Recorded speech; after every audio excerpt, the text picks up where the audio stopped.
The spotlight burns against my closed eyelids as I sit before the Steinway Model D, my fingers poised above keys that cost more than my childhood home. In 30 seconds, I will perform Rachmaninoff's Piano Concerto No. 2 with the London Symphony Orchestra, broadcast live to millions. The irony tastes like champagne and vindication on my tongue. Somewhere in the audience, if they manage to afford tickets to this sold-out performance, sit the people who once told me that music was just a hobby and that the old upright piano taking up space in our living room would be better off helping the family finances. The conductor raises his baton. I open my eyes. But this story doesn't begin with triumph. It begins with the sickening thud of an empty space where my soul used to live. 3 years earlier, I came home from my part-time job at the campus bookstore to find a rectangular void in our living room where my piano had stood for 8 years. The afternoon light streamed through the window, illuminating dust motes that danced in the exact dimensions of my instrument's absence. For a moment, I stood frozen in the doorway, convinced I was experiencing some kind of dissociative break from reality. "Oh, good, you're home," my mother called from the kitchen, her voice carrying that particular brand of false cheer she employed when she knew she'd crossed a line but refused to acknowledge it. "We sold the piano today. Got $800 for it. Not bad for such an old thing." $800. For the piano I'd saved 2 years to buy myself when I was 16. For the instrument where I'd spent countless hours learning Bach inventions and Chopin nocturnes, where I'd composed my first tentative melodies, where I'd found the only reliable escape from a family that viewed my musical aspirations as charming at best and delusional at worst. "You sold my piano." The words came out flat, emotionless, not a question. "The piano," my father corrected from his recliner, not looking up from his newspaper. "It was taking up too much space, and with Emily needing money for her wedding." Emily, my older sister, the favorite, the one who'd chosen a sensible career in accounting and a sensible fiancé with a sensible job. Emily, who needed money for centerpieces and place cards while I ate ramen noodles and worked 20 hours a week to afford my music theory classes. "I paid for that piano myself," I said, my voice still eerily calm. "It was mine." "You paid for half of it." My mother emerged from the kitchen, wiping her hands on a dish towel with mechanical precision. "We covered the rest, remember? And you've been living here rent-free since you graduated. Consider it back rent." The lie came so smoothly, I almost admired its efficiency. I had paid for the entire piano, $1,200 that represented months of babysitting, lawn mowing, and birthday money saved with religious dedication. But I'd learned years ago that arguing with revisionist history was like trying to hold water in a sieve. "Besides," my father continued, "you're 22 years old. Time to focus on getting a real job instead of playing around with this music nonsense. That piano was just enabling your delusions." Delusions. The word hit like a physical blow. My delusions had earned me a music scholarship to State University. My delusions had won me 3 regional piano competitions. My delusions had been accepted to graduate programs at Juilliard and Curtis, programs I'd had to decline because my family refused to co-sign any loans and I couldn't afford tuition on my bookstore salary. "Who did you sell it to?" I asked. "Some young family with a little girl." My mother's voice took on that syrupy tone she used when she wanted to appear magnanimous. "They were so excited to give their daughter music lessons. Isn't that sweet?" Sweet. Some stranger's child would learn to play on the keys where I'd discovered my purpose in life, while I stood in an empty room with $800 earmarked for wedding flowers.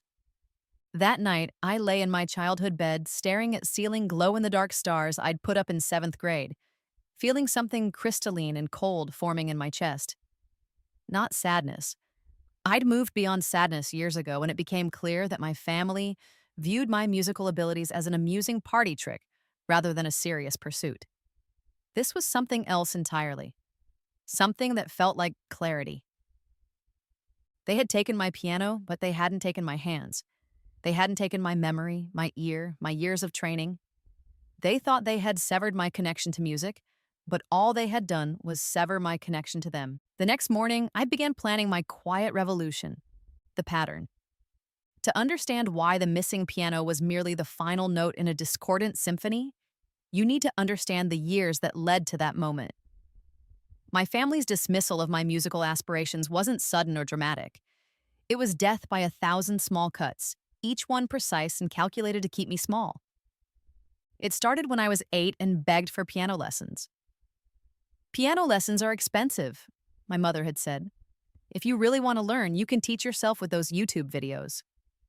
When I persisted, practicing on a keyboard I'd received for Christmas, with the dedication of a monastery devotee, they relented and found me the cheapest teacher in town, Mrs. Henderson, who taught from her smoke-filled living room and whose primary qualification was owning a piano.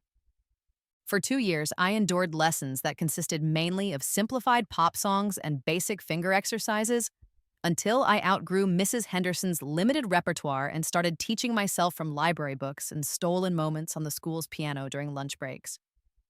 When I was 14 and auditioned for the regional youth orchestra, my parents attended with the resigned air of people fulfilling an obligation.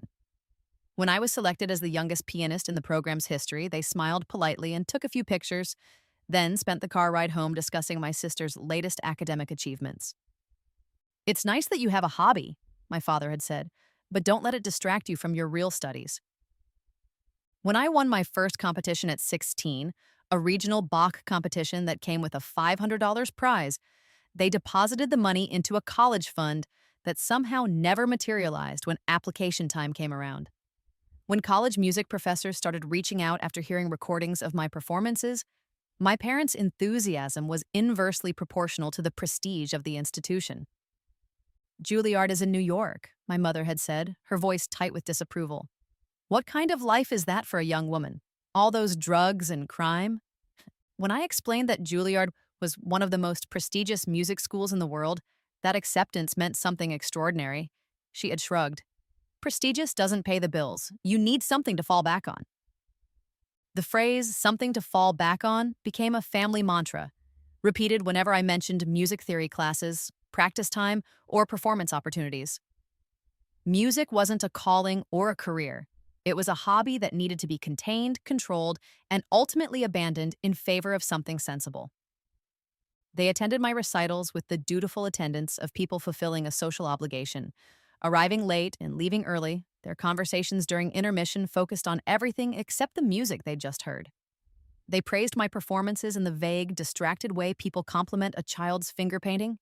"Very nice, dear," before immediately pivoting to discussions of my sister's latest promotion or my cousin's practical degree in business administration. When I tried to explain the intricacies of a Chopin ballad or the emotional architecture of a Beethoven sonata, their eyes would glaze over with the polite indifference reserved for subjects that held no relevance to their lives. Music, in their worldview, was background noise, something that played in elevators and shopping malls, not something that deserved serious study or passionate dedication. The most insidious part wasn't the outright dismissal. It was the way they managed to make me complicit in minimizing my own achievements.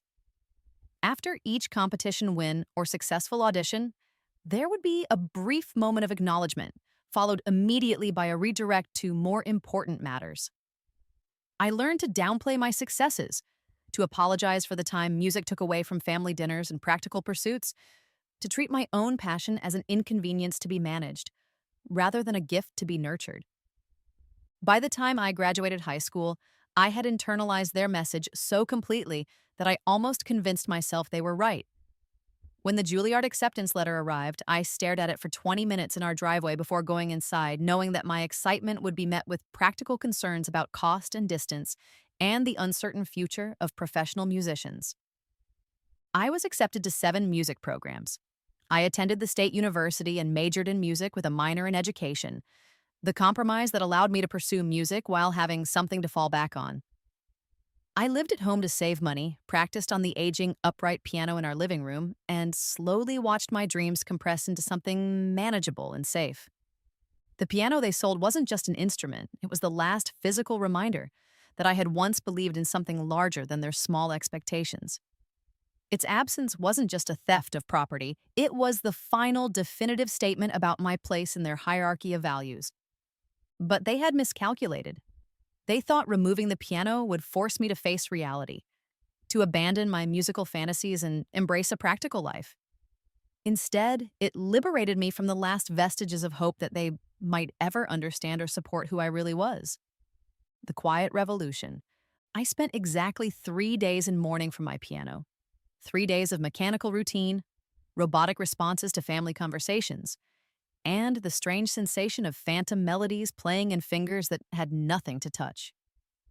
On the fourth day, I walked into the university music building with a clarity of purpose that felt almost supernatural.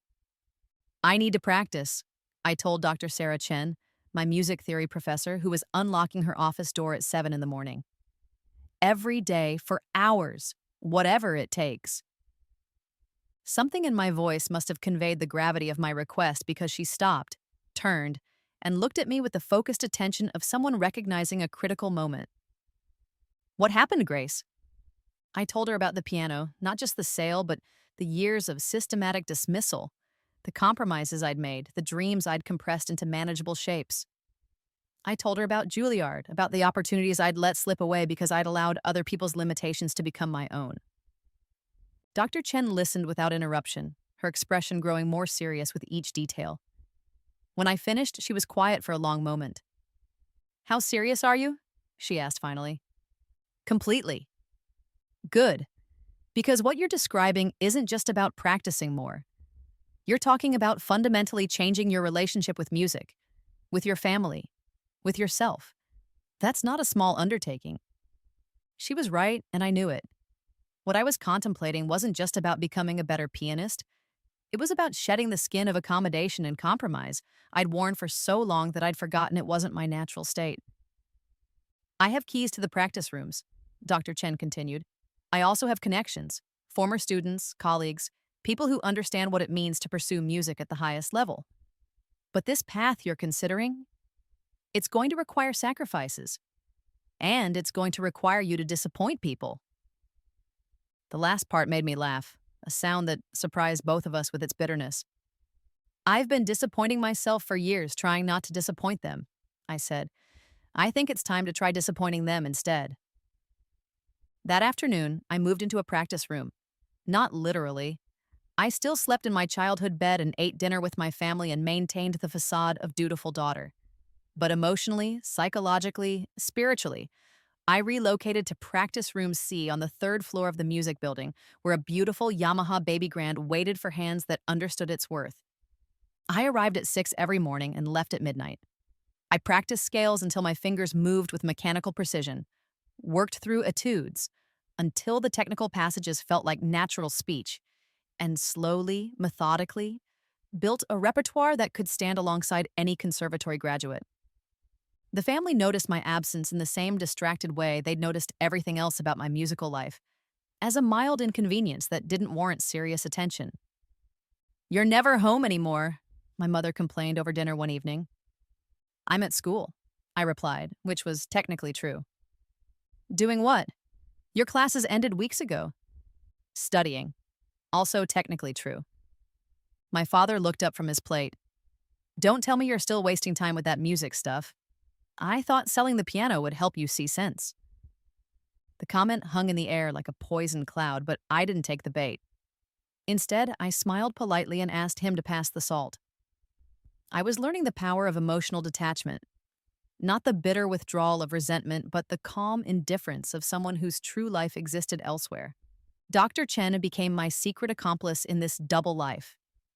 She introduced me to graduate students who let me audit their master classes, to visiting artists who offered informal lessons, to a network of serious musicians who understood dedication in ways my family never could. She found me opportunities to accompany other students, to play in small recitals, to slowly build a performance resume that existed entirely outside my family's awareness. "You've improved dramatically," she observed after I played through a complete Chopin ballet without a single memory slip or technical flaw. "But more than that, you've changed. There's something different in how you approach the instrument." She was right. I wasn't just playing music anymore, I was speaking it. The difference was profound and unmistakable. Where I had once played with careful technical precision, I now played with the confidence of someone who belonged at the piano. Where I had once apologized for my musical passions, I now embraced them with the fierce possessiveness of someone who had learned what it meant to lose them. Months passed in this parallel existence. I attended family dinners and contributed to conversations about Emily's wedding planning and my father's latest work frustrations. I smiled at their suggestions about practical career paths and realistic expectations. I let them believe that selling the piano had achieved its intended effect of redirecting my focus toward more sensible pursuits. Meanwhile, I was practicing 6 to 8 hours daily, working with Dr. Chen to prepare audition materials for graduate programs I intended to apply to, secretly and slowly, methodically, transforming myself into the pianist I had always had the potential to become. The physical changes were subtle but undeniable. My hands grew stronger, more flexible, capable of technical passages that had once seemed impossible. My sight reading improved dramatically. My memorization became effortless, but the psychological changes were even more profound. I was shedding years of internalized doubt, of making myself small to accommodate other people's comfort, of treating my own gifts as inconveniences to be managed rather than treasures to be cultivated. 6 months after they sold my piano, I was a different person entirely. I looked the same, lived in the same house, maintained the same polite interactions with my family. But inside, I had become someone they wouldn't recognize. Someone who played Rachmaninoff concertos in empty practice rooms and dreamed not of compromise, but of stages that could contain the enormity of what I was becoming. The ally, Professor James Morrison, arrived at the university in October as a visiting artist, one of those legendary figures whose reputation preceded him like an aura of musical authority. He had performed with major symphonies worldwide, recorded critically acclaimed albums, and taught at conservatories that existed in a stratosphere of excellence I had only dreamed of reaching. His masterclass was invitation only, reserved for the most advanced students in the program. I wasn't invited. You should audit it anyway, Dr. Chen suggested when I mentioned my disappointment. Worst case scenario, he asks you to leave. Best case scenario, you learned something invaluable. I slipped into the back of the concert hall 20 minutes before the class began, hoping to blend into the shadows and absorb whatever wisdom Professor Morrison might share. He was tall and imposing, with silver hair and the kind of natural authority that came from decades of commanding attention in the world's most prestigious venues. When he spoke, his voice carried the crisp precision of someone accustomed to being heard. Music, he began, addressing the 12 invited students who sat before him, is not a democracy. It doesn't care about your feelings, your background, your excuses, or your limitations. It only cares about truth, the truth of preparation, the truth of dedication, and the truth of your willingness to surrender your ego in service of something larger than yourself. He worked with each student individually, dissecting their performances with surgical precision, revealing technical flaws and interpretive weaknesses with the dispassionate clarity of someone whose only allegiance was to musical excellence. I watched transfixed as he transformed mediocre performances into something approaching art through nothing more than laser-focused observation and precise instruction. 20 minutes before the class was scheduled to end, he paused and looked directly at me. "You," he said, his voice carrying easily across the hall. "In the back, what's your name?" Every head turned to look at me. I felt my face flush with mortification at being called out as an interloper, but there was no escape. "Grace," I managed. "Grace what?" "Grace Williams." "And what are you doing here, Grace Williams? This is a closed masterclass." The honest answer was that I was desperate for any opportunity to learn from someone who understood music at the highest level, but admitting that would only compound my embarrassment. "I'm auditing," I said finally. "I'm sorry, I can leave." "Can you play?" The question hung in the air. Every instinct told me to say no, to apologize again and slip out quietly, to avoid the humiliation of being exposed as inadequate in front of the program's most advanced students. Instead, I heard myself say yes. "Good, come down here." My legs felt unsteady as I made my way to the front of the hall, where a magnificent Steinway Model B waited like a challenge issued by the universe itself. Professor Morrison gestured to the bench. "What would you like to play?" My mind went completely blank. In my months of intensive practice, I had prepared dozens of pieces, but standing in front of this intimidating figure and his audience of elite students, I couldn't remember a single title. Chopin, I said finally. Ballad number 1 inch. It was one of the most technically and emotionally demanding pieces in the repertoire, a choice that would either vindicate my presence here or expose me as hopelessly out of my league. Professor Morrison nodded and stepped back. Whenever you're ready, I sat at the bench, adjusted the height, and placed my hands on the keys. For a moment, I closed my eyes and let myself remember why I was here. Not to impress anyone or prove anything, but to honor the music that had sustained me through years of doubt and dismissal. The opening notes of the ballad emerged with a clarity that surprised me. My months of intensive practice had created muscle memory so deep that my conscious mind could step aside and let the music speak through me. The technical passages that had once intimidated me flowed naturally, while the emotional architecture of the piece unfolded with an inevitability that felt almost otherworldly. I was no longer Grace Williams, the overlooked music student whose family had sold her piano. I was simply a conduit for Chopin's genius, a vessel through which his emotional landscape could be explored and shared. The performance transcended technique and entered the realm of pure musical communication. When the final notes faded, the silence in the hall was profound. I opened my eyes to find Professor Morrison staring at me with an expression I couldn't read. "Where did you study?" he asked finally. "Here," I said, "just here." "Before here." "Mrs. Henderson's living room." Someone in the audience laughed, but Professor Morrison's expression remained serious. "Who's been working with you on this repertoire?"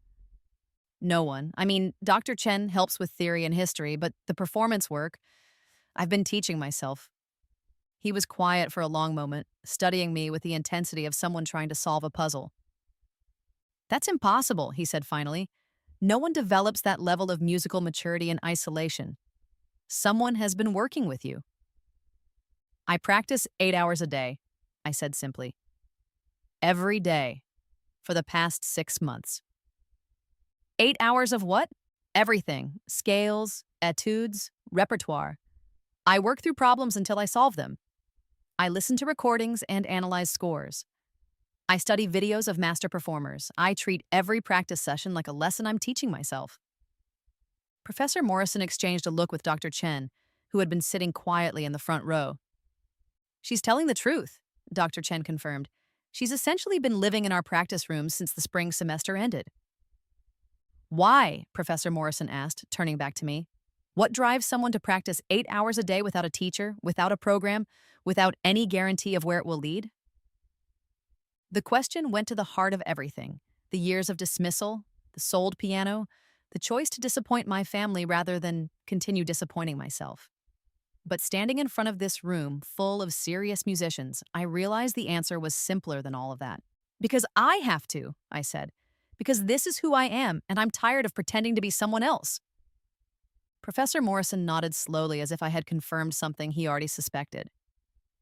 "I want to work with you," he said. "Privately, intensively. I'm here for the semester, and I think we can accomplish something significant in that time." The offer hit me like a physical blow.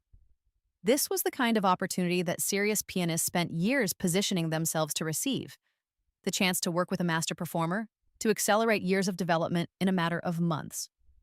"I can't afford private lessons," I said, the practical reality crashing over me like cold water. "I'm not talking about payment," Professor Morrison replied. "I'm talking about investing in talent that deserves development. Consider it research. I want to see how far someone with your natural ability and work ethic can progress under proper guidance." That night, I called Dr. Chen to confirm that the conversation had actually happened, that I hadn't imagined the most important musical opportunity of my life. "It's real," she assured me. "James Morrison doesn't make offers like that lightly. He sees something in you, something remarkable." "But why me? There are students here with conservatory training, years of proper instruction." "Because you have something they don't," Dr. Chen interrupted. "You have hunger. You have the kind of desperate determination that can't be taught or faked. You've been developing in isolation without anyone to tell you what's impossible, so you haven't learned any limitations." The next morning, I met Professor Morrison in his temporary studio, a small room adjacent to the concert hall that had been equipped with a beautiful Steinway for his residency. He had prepared a detailed plan for our work together, a curriculum that would compress years of advanced study into the 4 months of his visit. I need to understand where you are technically and musically before we can determine where you're capable of going, he explained. This first month will be assessment and adjustment, identifying weaknesses, establishing new practice methodologies, expanding your repertoire to include pieces that will challenge you in specific ways.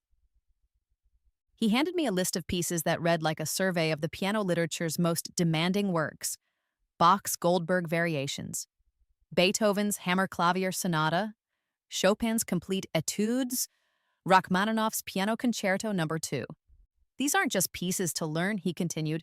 They're vehicles for developing specific aspects of your musical understanding. Each one will teach you something different about technique, interpretation, and the relationship between performer and composer. Over the following weeks, our lessons became the center of my existence. Professor Morrison was demanding in ways that made my months of self-directed practice seem casual by comparison.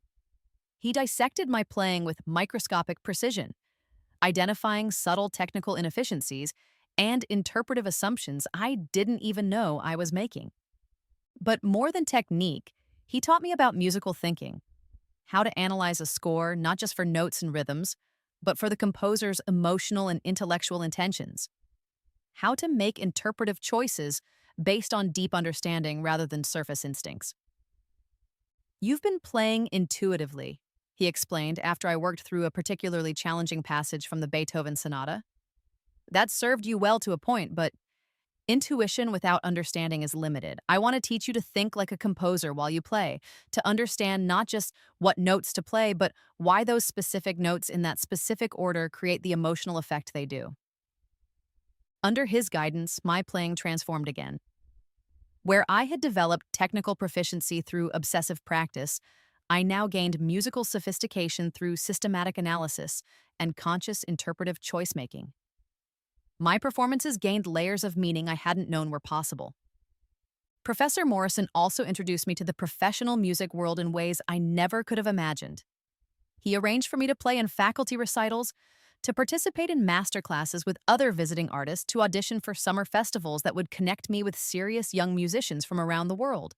You need to understand that music at this level isn't just about individual achievement, he explained. It's about joining a community of artists who support and challenge each other, who share a commitment to excellence that transcends personal ambition. Through him, I met pianists who had won international competitions, composers whose works were performed by major orchestras, conductors who led prestigious ensembles. Each interaction expanded my understanding of what was possible, what a life dedicated to music could actually look like. But perhaps most importantly, Professor Morrison validated something I had always felt but never been able to articulate: that music wasn't a luxury or a hobby or a backup plan, but a fundamental necessity, as essential to who I was as breathing. Some people choose music, he told me during one of our lessons. Others are chosen by it. You're in the second category, and that comes with both privileges and responsibilities. The privilege is that you get to spend your life doing what you were born to do. The responsibility is that you have to honor that gift by developing it to its fullest potential. As the semester progressed, I felt myself becoming someone my family wouldn't recognize. Not just a better pianist, but a person whose confidence came from alignment with her true nature, rather than accommodation to others' expectations. I was still living in their house, still participating in family dinners, still maintaining the facade of dutiful daughter. But internally, I had emigrated to a different country entirely, one where my musical gifts were not just accepted, but celebrated as precious and rare. The revelation. December arrived with the kind of biting cold that made the heated practice rooms feel like sanctuaries. I had been working with Professor Morrison for 3 months, and the transformation in my playing was so dramatic that even I struggled to believe it was real. Pieces that had once seemed impossibly difficult now felt like natural extensions of my musical vocabulary. Rachmaninoff's Piano Concerto No. 2, the piece I would eventually perform in London, was becoming not just playable but expressive, each movement revealing new layers of emotional complexity as my technical mastery solidified. I was deep in practice one evening, working through the concerto's famously demanding first movement, when Dr. Chen appeared in the doorway of practice room C. "Grace," she said, her voice carrying an excitement I'd rarely heard from her. "I need you to stop playing for a moment." I lifted my hands from the keys, immediately concerned that I had been playing too loudly or too late. "Professor Morrison just called me," she continued, stepping into the room and closing the door behind her. "The Rochester Philharmonic needs a replacement pianist for their January concert. Their scheduled soloist has pneumonia and can't perform." My heart began racing. The Rochester Philharmonic was a respected regional orchestra, the kind of ensemble that represented a significant step up from university recitals and student performances. "What piece?" I asked, though something in Dr. Chen's expression suggested I already knew the answer. "Rachmaninoff Piano Concerto No. 2. So, the silence that followed felt charged with possibility and terror in equal measure. I had been working on the concerto for 2 months, but working on something in a practice room and performing it with a professional orchestra were entirely different propositions. "I'm not ready," I said finally. "Professor Morrison thinks you are. More than that, he thinks you're ready for something even bigger than Rochester." She pulled out her phone and showed me an email that made my breath catch in my throat. It was from the director of the Van Cliburn International Piano Competition, one of the most prestigious competitions in the classical music world. "James forwarded a recording of your Chopin Ballad No. 1 from his master class," Dr. Chen explained. "They want you to audition for next year's competition." The Van Cliburn competition. Young pianists spent years preparing for the opportunity to even audition, and winners often launched careers that included recording contracts, management representation, and performance opportunities with the world's major orchestras. He sent a recording without asking me? I felt a surge of panic at the thought of my playing being evaluated by judges whose standards I couldn't even imagine. "He believed you were ready for that level of scrutiny," Dr. Chen said gently, and apparently he was right. They want to hear more. That night, I lay in my childhood bed, surrounded by the detritus of my former life. Participation trophies from high school activities I'd cared nothing about, textbooks from practical courses I'd taken to appease my family, photographs from social events that felt like artifacts from someone else's existence. But my mind was spinning with possibilities that had seemed impossibly distant just months ago. The Rochester Philharmonic performance was 3 weeks away. The Van Cliburn audition was in 6 months. Both represented doorways into a professional music world I had dreamed of, but never seriously believed I could enter. I was still contemplating these opportunities the next morning when my mother made an announcement over breakfast that shifted everything into sharp focus. "I've been thinking," she said, buttering her toast with the methodical precision she brought to all domestic tasks. "Now that you've finished your degree, it's time to get serious about your future. Your father knows someone at the insurance company who might be able to get you an entry-level position." My father nodded approvingly. "Good benefits, steady work, room for advancement. Much better than this substitute teaching thing you've been doing." I hadn't been substitute teaching.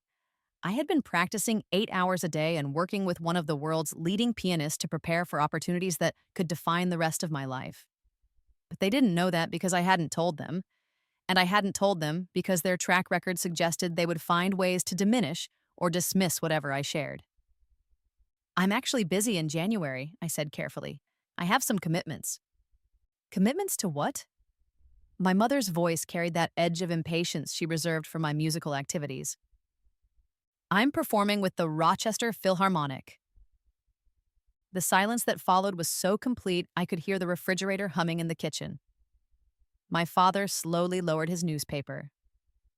My mother stopped chewing. "Performing what?" she asked finally. "Rachmaninoff Piano Concerto No. 2. It's a replacement performance. Their scheduled soloist is ill." Emily, who had been scrolling through her phone while planning wedding details, looked up for the first time. "Wait, you're performing with an actual orchestra, like on stage?" "Yes." "How did that happen?" My father's voice carried the skeptical tone he reserved for claims that seemed too good to be true. For a moment, I considered giving them a simplified version, a story that would minimize the months of intensive work, the professional connections, the level of opportunity I was being offered. It would be easier to let them believe this was some kind of fluke, a one-time occurrence that wouldn't interfere with their plans for my practical future. Instead, I told them the truth. I told them about Professor Morrison, about our intensive work together, about the Van Cliburn competition audition. I told them about the months of 8-hour practice days, about the systematic development of my technique and repertoire, about the professional network that had opened doors I hadn't even known existed. "So you've been lying to us," my mother said when I finished. "All these months, when we thought you were finally getting serious about your life, you've been secretly pursuing this music nonsense." "I've been getting serious about my life," I replied, surprised by the steadiness of my own voice. "I've been getting serious about who I actually am instead of who you want me to be."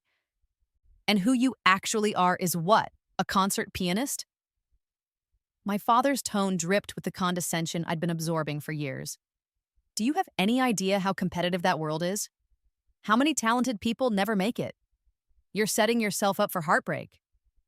"Maybe," I agreed, "but I'm also setting myself up for the possibility of an extraordinary life doing something I love more than anything else in the world."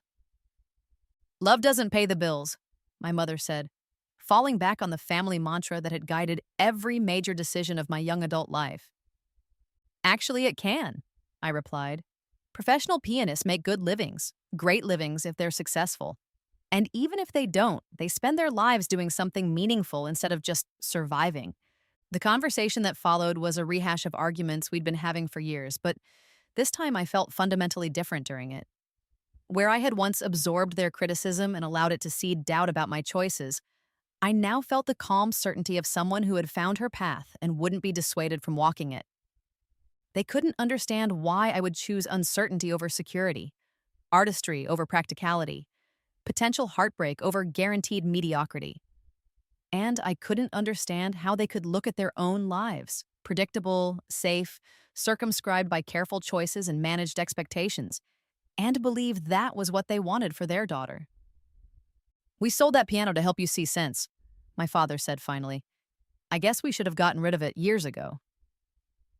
The comment was intended to wound, and it succeeded. But the pain was different now. Not the deep ache of hope deferred, but the sharp clarity of understanding exactly where I stood with the people who were supposed to love me unconditionally. "Getting rid of the piano didn't stop me," I said quietly. "It freed me. It showed me that my music doesn't depend on your approval or support. It exists regardless of what you think about it." That evening, as I sat in practice room C working through the Rachmaninoff concerto, I felt the last vestiges of my former self dissolving.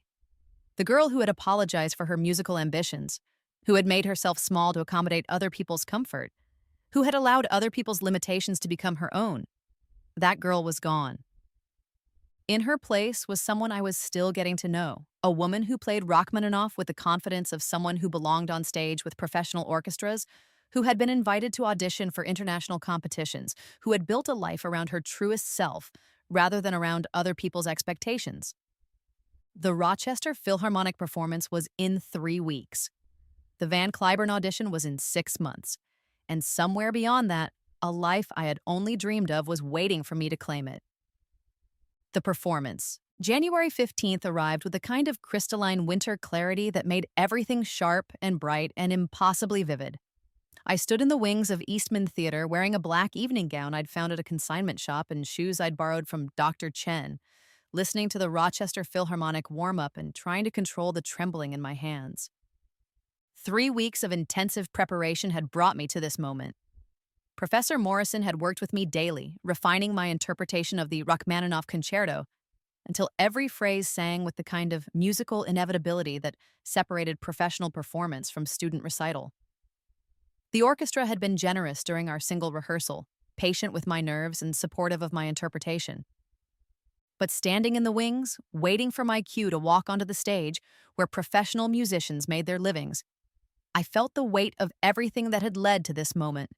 The years of dismissal, the sold piano, the months of secret practice, the choice to disappoint my family rather than continue disappointing myself.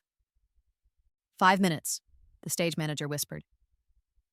In the audience, somewhere in the sea of faces I couldn't see from backstage, sat Professor Morrison and Dr. Chen. I had given them tickets, but I hadn't invited my family. When my mother had asked about attending, I had made a decision that surprised me with its simplicity. "I don't think that would be a good idea," I had said. "What do you mean? We're your family."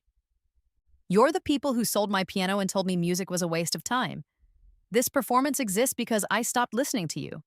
Having you there would feel inappropriate." The conversation that followed had been painful but necessary. They were hurt, confused by my sudden coldness, unable to understand how selling one old piano had created such a chasm between us. But I was no longer interested in protecting their feelings about the consequences of their choices. 2 minutes. My hands had stopped trembling. In their place was the steady calm of someone who had prepared thoroughly and completely, who had nothing left to prove except the truth of her own abilities. I closed my eyes and let myself hear the opening measures of the concerto in my mind. Rachmaninoff's soaring melodies, the interplay between soloist and orchestra, the emotional journey from introspective beauty to triumphant declaration. "Grace Williams, you're on." I walked onto the stage and felt the heat of the lights, the expectant silence of 800 people, the vast presence of the Steinway Model D that waited like a familiar friend. The conductor, Maestro Williamson, smiled encouragingly as I approached the bench. "Ready?" he whispered.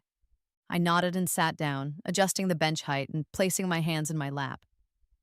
For a moment, I let myself absorb the magnitude of the moment. 22 years old, performing with a professional orchestra, playing a concerto I had learned in secret while my family planned my practical future. The conductor raised his baton. The orchestra's opening statement filled the hall with the dark beauty of Rachmaninoff's musical language. And then it was time for my entrance, the piano's voice joining the conversation with the confidence of someone who belonged there. The first movement flowed with a naturalness that surprised me. Every phrase I had practiced obsessively emerged exactly as I had imagined it. Every technical passage that had once seemed impossible unfolded with the ease of natural speech. But more than technical accuracy, there was something else happening. A musical communication that transcended notes and rhythms and entered the realm of pure emotional expression. During the second movement's lyrical center, I found myself thinking not about fingerings or phrase shapes, but about the music's deeper meaning. Rachmaninoff's exploration of longing and memory, the way melody could carry emotional weight that words couldn't touch. I was no longer Grace Williams playing a concerto. I was simply a conduit for musical truth that had existed long before I was born and would continue long after I was gone. The final movement built to its triumphant conclusion, with an energy that felt both controlled and inevitable. Every theme that had been introduced and developed throughout the concerto converged in a declaration of musical victory that felt deeply personal. As I played the final chords, I realized I was crying, not from sadness or anxiety, but from the overwhelming joy of finally, completely being who I was meant to be. The applause that followed felt like absolution. The audience rose to their feet, the orchestra members tapped their bows against their music stands, and Maestro Williamson shook my hand with the warmth reserved for colleagues rather than students. "Extraordinary," he whispered. "Absolutely extraordinary." Backstage, Professor Morrison was waiting with an expression I had never seen before, pride mixed with something that looked almost like awe. "That was professional-level performance," he said simply. "Not student work, not amateur enthusiasm, but the real thing. You're ready for whatever comes next." Dr. Chen was crying openly, something I had never seen from the composed, intellectual woman who had guided my development for the past year. "I've been teaching for 15 years," she said when she could speak. "I've never seen anyone make that kind of leap in such a short time. You didn't just perform that concerto, you owned it." The reviews in local papers the following week were unanimously positive, but it was the review in the Rochester Democrat and Chronicle that changed everything. Guest soloist Grace Williams delivered a performance of Rachmaninoff's Piano Concerto No. 2 that would have been impressive from a seasoned professional and was nothing short of astonishing from a young artist making her orchestral debut. Williams combined technical mastery with interpretive maturity that suggested not just talent, but the kind of musical intelligence that defines careers. If this performance is any indication of her potential, the classical music world has discovered an artist worth watching. Professor Morrison forwarded the review to his contacts at major music schools, performance venues, and artist management companies. Within a week, I had received inquiries from conservatories offering full scholarships for graduate study, summer festivals inviting my participation, and even a preliminary discussion with a management company about representation. But the most significant response came from the Van Cliburn competition directors, who had been sent recordings of the Rochester performance. They want to bypass the preliminary audition, Professor Morrison told me during our lesson the following week. They're offering you direct entry to the semifinals based on this performance. Direct entry to the Van Cliburn semifinals, an opportunity that typically required years of preparation and multiple competition wins to achieve. I was being offered a shortcut to the highest levels of piano competition based on a single performance with a regional orchestra. This doesn't happen, Professor Morrison continued. Young pianists spend decades positioning themselves for opportunities like this. But sometimes, very rarely, someone emerges who is so obviously ready for the next level that the usual rules don't apply. That night, I called the insurance company where my father had arranged an interview and politely declined their offer. I also sent emails to the graduate schools offering me full scholarships, accepting the most prestigious program I had been offered. I was no longer pretending to consider practical alternatives or backup plans. The path forward was clear, challenging, and completely aligned with who I was becoming. The confrontation. The phone call came 3 days after the Rochester performance reviews were published. I was practicing in room C when my cell phone buzzed with a number I recognized as my sister Emily's. "Have you lost your mind?" she said without preamble when I answered. "Hello to you too, Emily." "Mom is crying. Dad is furious. And I just read an article online that says you performed with some orchestra without telling anyone in your family. What is going on?" I had been expecting this conversation since deciding not to invite them to the Rochester performance, but hearing Emily's voice, hurt, confused, angry, still hit harder than I had anticipated. "I performed Rachmaninoff's Piano Concerto No. 2 with the Rochester Philharmonic," I said calmly. "It went very well." "That's not what I'm asking, and you know it. I'm asking why our entire family had to find out about this from a newspaper review someone forwarded to Mom. I'm asking why you've apparently been living this secret life for months while letting us think you were finally getting serious about your future." "I have been getting serious about my future, just not the future you and Mom and Dad wanted for me." "So you decided to completely shut us out? To humiliate us by making it clear that you don't consider us important enough to share major events in your life?" The accusation stung because it contained enough truth to be painful. I had shut them out, deliberately and completely, because every previous attempt to include them in my musical life had resulted in disappointment and diminishment. "Tell me honestly, Emily," I said. "If I had told you 3 months ago that I was working with a famous pianist to prepare for professional performance opportunities, what would your reaction have been?" She was quiet for a moment. "I would have been concerned that you were setting yourself up for disappointment." "Exactly. Just like when I got into Juilliard and you all convinced me it was too risky. Just like when I won competitions and you focused on how music doesn't pay bills. Just like when I tried to share my passion for this and you treated it like an embarrassing phase I needed to outgrow. We were trying to protect you. You were trying to make me small enough to fit into your idea of who I should be. There's a difference." Emily sighed, and when she spoke again, her voice was softer. "Mom really is crying, Grace. She feels like she's lost you. She lost me when she sold my piano without asking. Actually, she lost me years before that. Every time she made it clear that my music was an inconvenience to be managed, rather than a gift to be celebrated. It was just a piano. No, it wasn't. It was my voice, my passion, my connection to the thing I love most in the world. And she sold it for wedding decorations." The silence that followed was heavy with years of accumulated misunderstanding.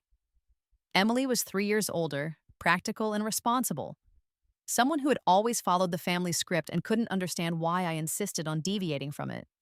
"What do you want us to do, Grace? We can't undo selling the piano. We can't go back and be different people than we are." "I don't want you to do anything," I said, and realized as I said it that it was completely true. "I don't need you to understand my choices, or support my career, or attend my performances. I've built a life that works without your approval, and that's exactly how I want it." "So we're just strangers now? After 22 years of being a family?" We were never really a family when it came to the things that mattered most to me. You were a family that included someone who happened to play piano, but you were never a family that valued music or understood why it was essential to who I am. That's not fair. It's completely fair. When I was 16 and told you I wanted to apply to conservatories, what did you say? Emily was quiet.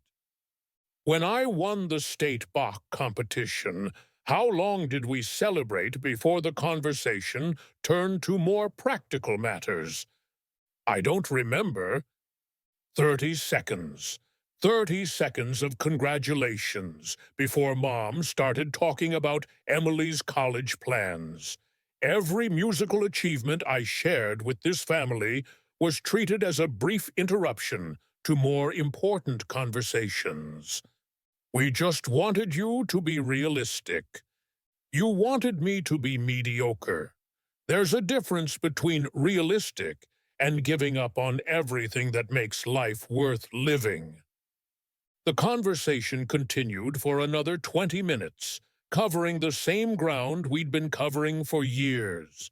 Their concern for my stability, my insistence on pursuing excellence, their inability to understand why I couldn't be satisfied with compromise.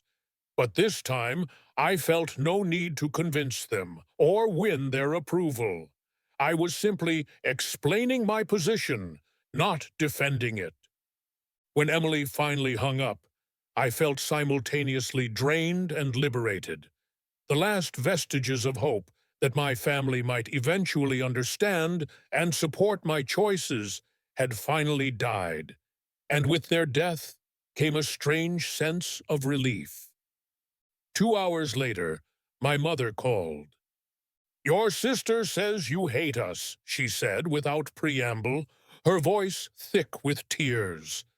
"I don't hate you," I replied truthfully. "I just don't trust you with the things that matter most to me." "How can you say that? We're your family. We love you." "You love a version of me that doesn't really exist. The version that's grateful for practical advice and content with safe choices. You don't love the me that stays up until midnight, practicing Rachmaninoff, or the me that dreams of playing with major orchestras, or the me that chose music over security. We just want you to be happy. No, you want me to be safe. You want me to make choices that won't worry you or challenge your understanding of how life should work. But happiness and safety aren't the same thing. What if you fail? What if this music career doesn't work out and you have nothing to fall back on?"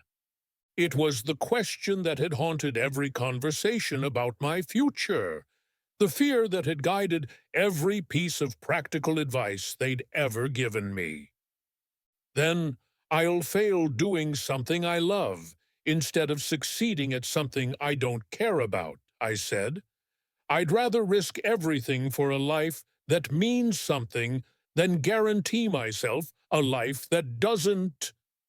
"I don't understand you anymore," my mother said, and for the first time she sounded genuinely bewildered rather than disappointed.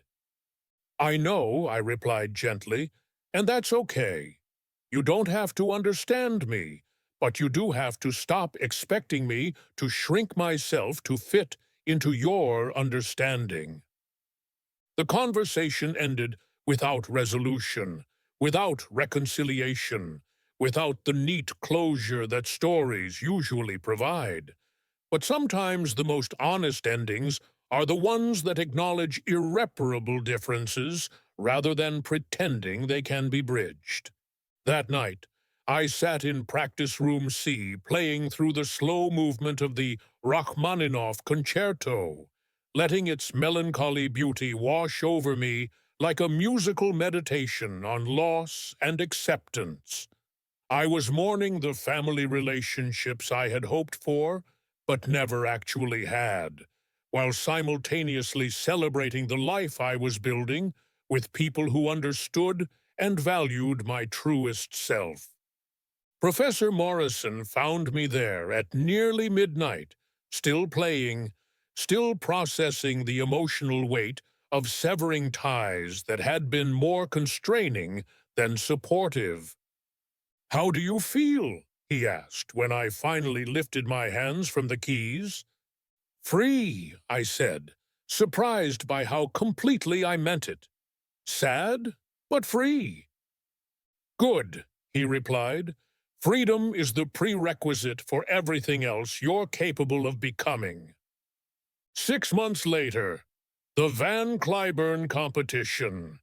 The Bass Performance Hall in Fort Worth, Texas, seated 2,056 people, and every seat was filled for the Van Cliburn competition finals. I sat backstage in the green room, reserved for the three finalists, wearing a midnight blue evening gown that Professor Morrison had helped me select, and listening to the muffled sound of the Fort Worth Symphony Orchestra warming up. 6 months of preparation had led to this moment. 6 months of working with Professor Morrison, who had taken a sabbatical from his university position to focus entirely on my development. 6 months of master classes with visiting artists, coachings with conductors, and performances in smaller venues that had prepared me for this ultimate test. The Van Cliburn competition was unlike anything I had experienced. For 2 weeks, I had performed for juries of international judges, navigating elimination rounds that had winnowed 36 competitors down to 6, then 3. I had played solo recitals, chamber music, and now, tonight, I would perform a complete piano concerto with professional orchestra in front of an audience that included major concert managers, record label executives, and classical music critics from around the world. My family had not come to Texas. When I was selected as a finalist and the competition was televised internationally, my mother had called to ask if they should attend. "I don't think that would be appropriate," I had said, with the same calm detachment I'd maintained for months. "Grace, this is the biggest thing that's ever happened to you. We should be there. You should be there for the things you've supported," I replied. "This exists in spite of you, not because of you." The conversation had been brief and final. In their place, Professor Morrison sat in the audience, along with Dr. Chen, who had flown to Texas specifically for the finals. My new management company, I had signed with IMG Artists after my semi-final performance, had sent representatives. But most importantly, I was surrounded by the community of musicians I had discovered over the past year. People who understood that music wasn't a hobby or a backup plan, but a calling that demanded everything and gave back even more. "Grace Williams, 10 minutes." I stood up and walked to the stage door, where I could see the gleaming Steinway Model D that would be my partner for the next 30 minutes. Through a crack in the curtain, I could see the audience, a sea of faces that represented the international classical music community, the people whose respect I had spent my entire life unknowingly preparing to earn. The irony was not lost on me. In this hall sat managers who could arrange performances with the world's greatest orchestras, record executives who could document my artistry for posterity, critics whose reviews could launch or destroy careers. But nowhere in that audience were the people who had raised me, who had dismissed my musical ambitions as impractical dreams, who had sold my piano to pay for wedding flowers. Their absence felt like a form of poetic justice. "Grace Williams, you're on." I walked onto the stage to applause that seemed to come from a great distance. The lights were blinding, the orchestra was larger than any I had performed with, and the conductor, Maestro Rodriguez, who had led the London Symphony Orchestra and the Berlin Philharmonic, smiled at me with the encouraging warmth of a colleague. But as I sat at the piano bench and placed my hands on the keys, all of that faded into background noise. What remained was the music. Rachmaninoff's Piano Concerto No. 2, the piece that had carried me from practice room C to this stage, from secret rehearsals to international competition. The orchestra's opening statement filled the hall with familiar beauty, and when my entrance arrived, my hands moved with the confidence of someone who belonged exactly where she was. Every phrase I had practiced obsessively emerged with the naturalness of speech. Every technical passage flowed with the ease of someone who had earned the right to be heard at this level. But more than technical mastery, there was something else happening, a musical communication that felt like the culmination of every sacrifice I had made, every relationship I had severed, every compromise I had refused. I wasn't just performing Rachmaninoff, I was telling the story of transformation, of choosing artistic truth over familial approval, of building a life around the things that mattered most rather than the things that seemed safest. The concerto's final movement built to its triumphant conclusion with an energy that felt both personal and universal. As I played the closing chords, I realized that I had arrived exactly where I was meant to be, not just on this stage, but in this life, as this person, pursuing this calling with the complete commitment it deserved. The applause that followed was thunderous and sustained. The audience rose as one. The orchestra members stood and applauded, and Maestro Rodriguez embraced me with the warmth reserved for exceptional performances. I took my bows with the calm satisfaction of someone who had said everything she needed to say through the only language that had ever truly mattered to her. An hour later, the competition's artistic director approached me in the green room. "Congratulations," he said simply. "You've won. First place in the Van Cliburn International Piano Competition. A gold medal that came with a recording contract, a 3-year concert tour, management representation with the world's most prestigious agencies, and entry into the highest levels of the international classical music world." I thought about calling my family to share the news, then realized I had nothing to say to them that hadn't already been said through my playing. This victory belonged to the people who had supported my transformation: Professor Morrison, Dr. Chen, the musical community that had embraced me when I finally had the courage to fully embrace myself. That night, I called Professor Morrison from my hotel room. "How does it feel?" he asked. "Like the beginning," I said. "Like everything up until now was preparation for what comes next." "Good, because winning competitions is just the first step. Now you get to spend the rest of your life doing what you were born to do." 3 years later, I would make my London debut with the London Symphony Orchestra, performing the same Rachmaninoff concerto that had carried me from practice room C to international recognition. The concert would be broadcast internationally, reviewed in major publications, and attended by the most sophisticated classical music audience in the world. And somewhere, perhaps, my family would read about it in a newspaper or see a mention on social media, and they would remember the piano they had sold for $800, the daughter whose dreams they had dismissed as impractical, the path they had discouraged her from taking. But by then, their opinion would be as irrelevant as it had always been to the music itself. Beautiful, unnecessary, and completely beside the point of a life lived in service of something larger than their small expectations. Epilogue, 5 years later. The review in the Times of London begins with a sentence that still takes my breath away.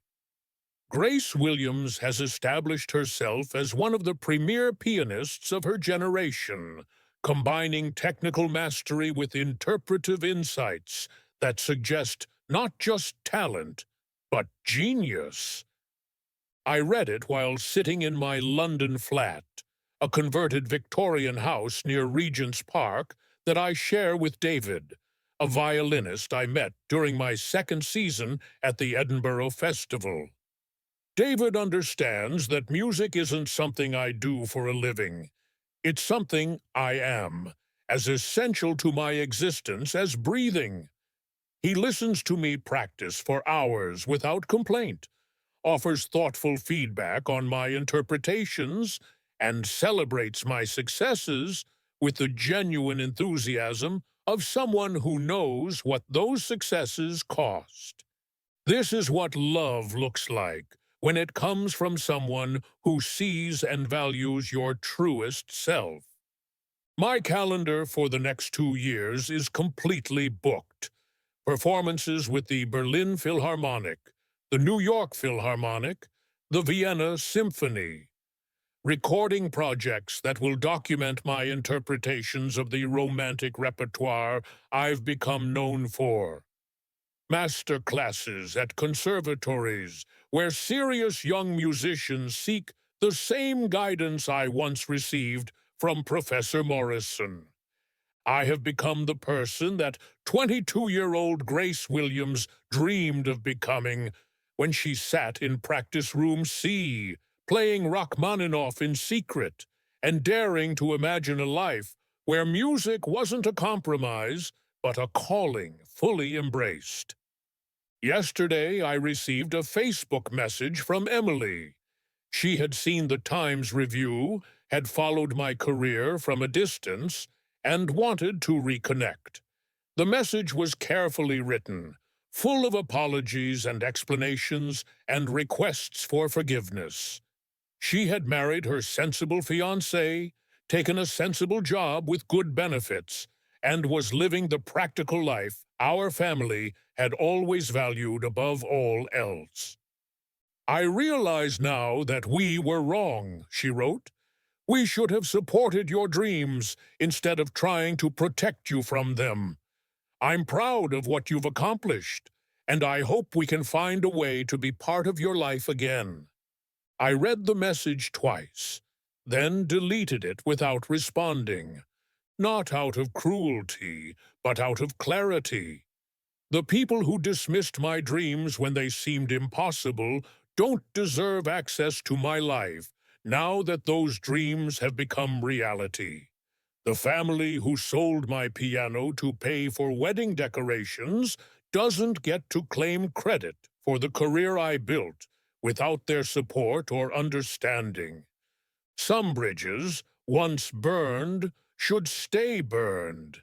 This evening, I have a performance at the Royal Albert Hall, Rachmaninoff's Piano Concerto No. 2, with the BBC Symphony Orchestra. The same piece that carried me from Practice Room C to international recognition, now performed in one of the world's most prestigious venues for an audience of 5,000.